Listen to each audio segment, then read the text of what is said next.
11-6, first in the NFC North Division, 441 points scored, 25.9 per game, ninth best in the league. The 2025 Chicago Bears didn't just win games, they ended droughts. First playoff berth since 2020, first division title in 7 years, first winning season since 2018, and on January 10th, 2026, they did something the franchise hadn't done in 15 years. They won a playoff game, 31-27 over the Green Bay Packers, their rivals, the team they'd played second fiddle to for most of the last decade. The Bears didn't just beat them, they came back and beat them when it mattered most. This wasn't supposed to happen, not this fast, not after the mess of 2024. Not after firing a head coach mid-season for the first time in franchise history. But here they were, 11 wins, a division crown, a playoff victory that sent Soldier Field into delirium. New head coach Ben Johnson's first season more than doubled their win total from last season. 5 victories against teams with winning records, 5 more against playoff teams. They beat the Cowboys 31-14, beat the Eagles 24-15 in Philadelphia, beat the defending Super Bowl champions on the road, and clinched their first winning season since 2018 doing it. They scored 47 against Cincinnati in a shootout, 31 against Pittsburgh in a thriller. And when it all came down to it, when the playoffs arrived and the pressure mounted, they delivered their first postseason win since beating Seattle in the divisional round back in 2010. But, and there's always a but, they started 0-2 under Johnson. The second loss was brutal, 52-21 against Detroit, Johnson's former team, the team he'd left to take this job. They destroyed the Bears, absolutely destroyed them. 31-point margin. It wasn't competitive. The expected win-loss formula had them at 9.1 and 7.9. They overperformed by nearly 2 games, suggesting some luck in the margins. Their defense ranked 23rd in points allowed at 24.4 per game. 415 points surrendered. The Detroit Lions demolished them 52-21. Demolished. The kind of loss that makes you question everything. Their simple rating system ranked them 17th in the league at 0.47. Not great, not dominant, just above average. And their strength of schedule sat at -1.07, meaning they played one of the easier slates in football. Critics looked at those numbers and saw smoke and mirrors. A team that caught breaks, a division that weakened at the right time, a defense that would get exposed eventually. So how good were the 2025 Chicago Bears actually? To understand what this team accomplished, you have to understand where they came from. The 2024 season was a disaster. 4-8 before Thanksgiving. Playoff hopes evaporated. Matt Eberflus, the head coach who was supposed to bring defensive discipline and culture, presided over a collapse so complete that ownership did something they'd never done in over 100 years of franchise history. They fired their head coach during the season. First time ever. The Bears don't do that. They're old school. They believe in stability, in riding out the storm. But 4-8 was too much. The losses piled up. The discipline disappeared. And for the first time, they made an in-season change. It got worse. Virginia McCaskey, the matriarch who'd owned the team since 1983, passed away before the 2025 season, 99 years old, a piece of Bears history gone.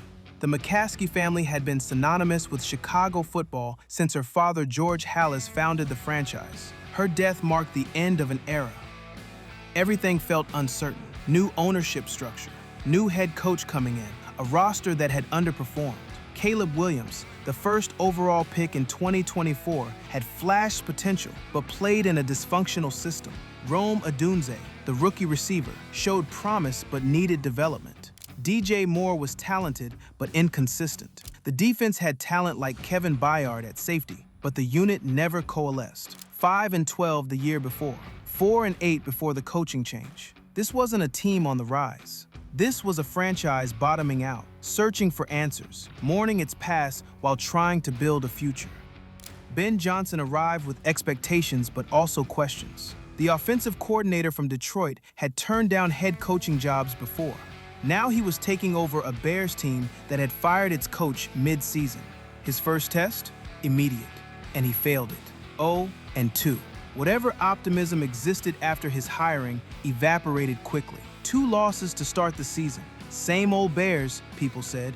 Different coach, same results. The offensive system Johnson installed, the one that had made the Lions' offense explosive, wasn't clicking yet. Growing pains, communication breakdowns, Caleb Williams adjusting to new terminology, the offensive line trying to pick up new protections. 0-2 felt like confirmation of every fear. Maybe Johnson wasn't ready. Maybe the Bears had hired him a year too soon. Maybe this rebuild would take longer than anyone hoped. But then something shifted. Week 3, they won. Week 4, win. 2-2 after 4 weeks. Not great, but not catastrophic. The offense started finding rhythm. Williams began processing faster. Rome Odunze and DJ Moore developed chemistry with their quarterback. The system Johnson brought, the motion, the play action, the creativity, started showing up on film. Defenders had to respect the run because DeAndre Swift could gash them. That opened play action. Play action opened deep shots. Deep shots opened intermediate routes. It was a chain reaction, but it took time to develop. The offensive line, anchored by new addition Joe Thuney at guard, Drew Dahlman at center, and Darnell Wright at tackle, started giving Williams time, real time. The kind of time that lets a quarterback go through progressions instead of scrambling for his life. People started noticing around week 10. That's when the Bears went on a tear. From 10 through 16, they improved to 11-4 overall. First winning season since 2018 locked up. More importantly, they weren't just winning, they were winning different ways. They could score in shootouts. They could grind out close games. They could win on the road against good teams. The offense became versatile. Johnson's system was designed for that. Motion creates confusion. Confusion creates hesitation. Hesitation creates opportunities. And Williams, the former USC star who'd won the Heisman, started looking like the quarterback the Bears thought they'd drafted. The numbers backed it up. 25.9 points per game, ranked 9th in the league. That might not sound elite, but context matters. The Bears had averaged fewer than 20 points per game the year before. This was a massive leap. They scored 31 or more points 5 times during the season. Compare that to the 2021 Bengals, another young team breaking through after years of struggles. That Bengals team, with Joe Burrow in his second year, averaged 27.1 per game and made the Super Bowl. The Bears were in that neighborhood, not quite as explosive, but dangerous enough to beat anyone on a given Sunday. Johnson's scheme maximized talent. Screens to Swift turned into chunk plays. Odunze ran disciplined routes that created separation. Moore used his speed to stretch defenses vertically. The system worked because everyone had a role and everyone executed it. Week 13 in Philadelphia. The defending Super Bowl champion Eagles at home. The Bears came in with something to prove. They weren't just a feel-good story anymore. They were legitimate. 24-15, final score. The Bears' defense, maligned all season for ranking 23rd in points allowed, held the Eagles to 15, on the road, in a hostile environment, against an offense that had just won a championship. That win clinched the first winning season since 2018. The drought was over. The Bears were back in the playoff conversation. Johnson's halftime adjustments were brilliant. The defense tightened coverage. The offense controlled the clock. By the fourth quarter, it wasn't close. Week 14, Green Bay. A chance to clinch early. Instead, disaster. Interception in the end zone, game over. 28-21, Packers. The defense that had been bending all season finally broke when it mattered. The critics piled on. The cardiac Bears had finally run out of miracles. Maybe the close wins were just variants. Maybe they weren't built for big moments after all. 9-4 became 9-5. The division was still in reach, but the doubt was back. 2 weeks later, they'd get their answer. Then came the Browns game, Week 15, 31-3. The Bears demolished a Cleveland team in a display of total domination. 441 total yards. Williams threw for 3 touchdowns. The offensive line gave him time. The defense created turnovers. It was complete. The kind of win that sends a message. Week 16 might have been the most important. Overtime against the Green Bay Packers. The Bears won and injured Jordan Love in the process, though that wasn't the goal. The win secured a playoff berth, first since 2020. The drought was over. Soldier Field erupted. Fans who'd suffered through years of mediocrity, years of quarterback failures, years of playoff-less Januaries, finally had something to celebrate. The Bears were going to the postseason. Johnson's first year was a success no matter what happened next. But he wasn't satisfied. Neither was the team. They'd ended one drought. Now they wanted to end another. The division was theirs. The drought was over. But momentum, that's a different conversation.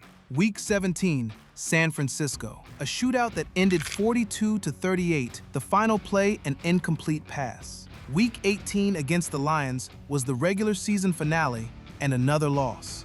11-6, first in the NFC North, but 2 straight losses heading into January. The defense that ranked 23rd in points allowed had just given up over 60 points in 2 weeks. Critics had all the ammunition they needed, and waiting for them in the wild card round, Green Bay again. January 10th, 2026, wild card round. The Green Bay Packers at Soldier Field. 15 years since the last playoff win. 15 years of watching other teams in January while the Bears sat home. The Packers led most of the game. Their offense moved efficiently. Their defense made plays. The Bears trailed entering the fourth quarter. Same old story, it seemed. Close, but not quite good enough. But Williams didn't flinch. The offensive line gave him time. Johnson called the right plays at the right time. Swift picked up crucial third downs. Odunze made contested catches. Moore stretched the defense. 31-27, final. The Bears had come back. They'd beaten their rivals. In the playoffs, at home, the place erupted. The rivalry ran deep for Ben Johnson. He'd spent years in Detroit, beating the Packers twice a season as offensive coordinator.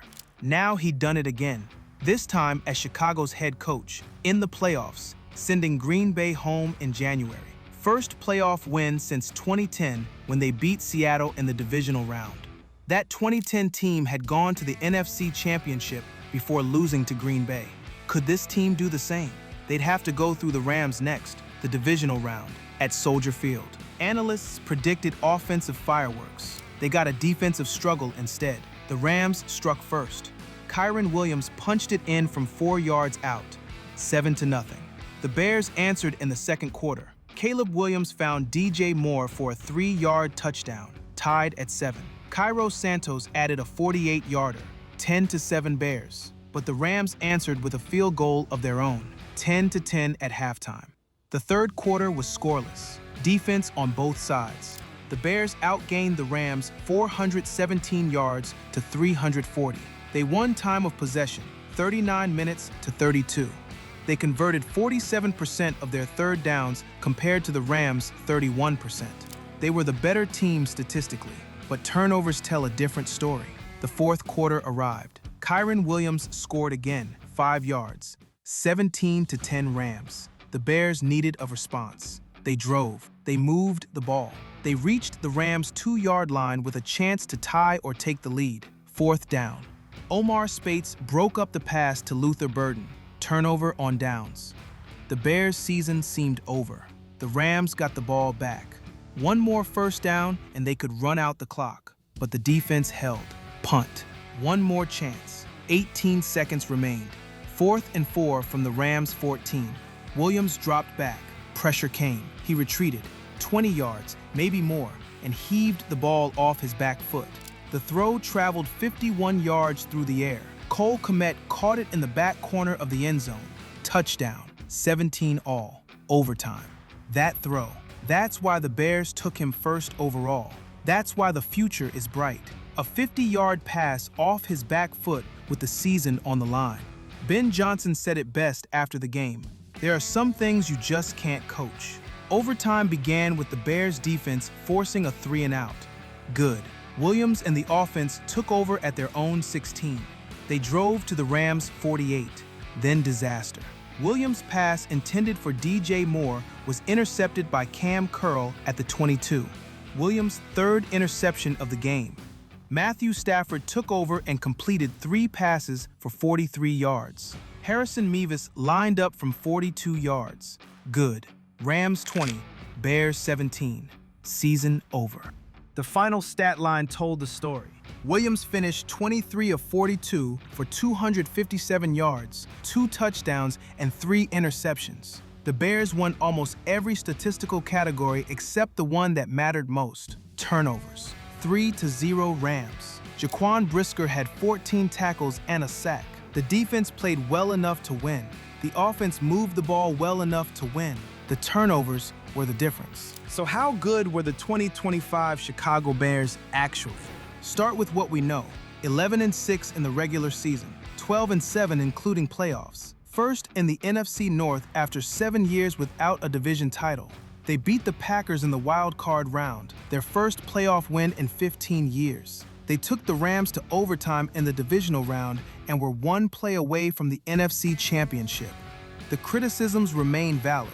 The defense ranked 23rd in points allowed. The turnovers in the Rams game proved costly. 3 interceptions from a young quarterback in his second season. But here's the counter.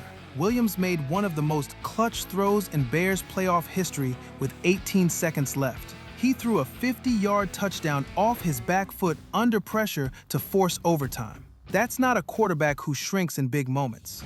That's a franchise quarterback. Ben Johnson's first season as head coach produced 11 regular season wins, a division title, and a playoff victory. The Bears won 12 games total, more than the previous 2 seasons combined. They ended a 7-year division title drought, a 5-year winning season drought, a 15-year playoff win drought. They took a divisional round game to overtime against a veteran Rams team. The 2025 Chicago Bears weren't the best team in football. They didn't make the NFC Championship, but they proved something. Caleb Williams is the real deal. Ben Johnson can coach. The foundation is there. For a franchise that wandered through mediocrity for half a decade, this season wasn't the destination. It was the beginning. The Super Bowl window just opened. And based on what Williams showed with 18 seconds left and his back against the wall, Chicago should be very, very excited about what comes next.